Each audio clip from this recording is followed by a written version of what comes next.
it's like it runs the cylinder through one turn on the compression, and then the bendix pops off, and it doesn't stay engaged. But if I pull the spark plug out, then it'll just turn it over, no problem, because there's no pressure under it. So I'm wondering if it's the starter itself that's just not strong enough to push through that compression stroke.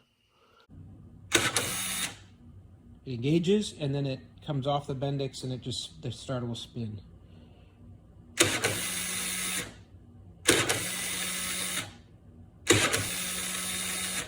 Because it's trying to turn over the motor, and it can't.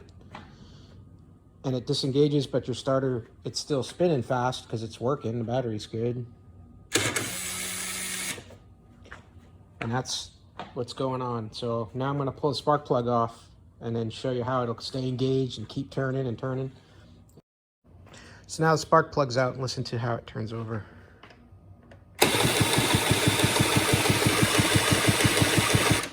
So that's your bendix engaged with your drive pulley, turning the motor over like no problem, like butter, just spinning no problem. But there's no compression because I took the spark plug out. So here's a couple starters. One's a little tired, which I think is causing that poor starting. The other one seems to be a little stronger. Here's the first one.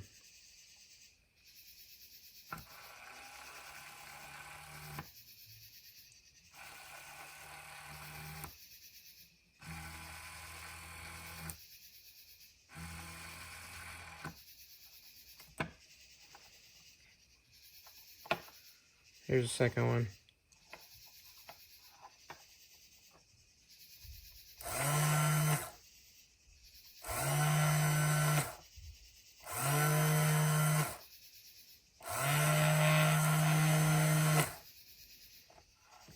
Go back and look at that first one again.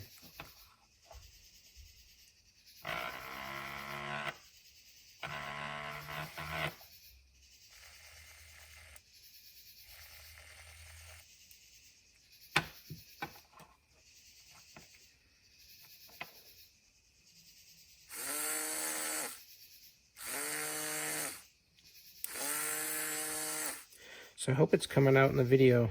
The torque on this one here is a lot more, it seems to pivot once I hit it with the juice. It's a little louder. It just seems to be a little more aggressive. And I think that's what it's going to take to get this scooter to turn over. I think this one here, the brushes might just be tired. Both of these have been recently cleaned. Both of them had the bearings changed out. And only this one had one of the brushes swapped out. I had one that was cracked, and I put a new one in. And it seems that this one's got a lot more oomph as a result of that. So we'll put it back in the scooter and see what we get.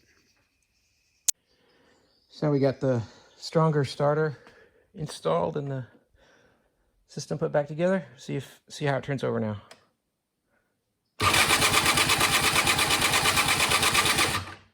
Perfect.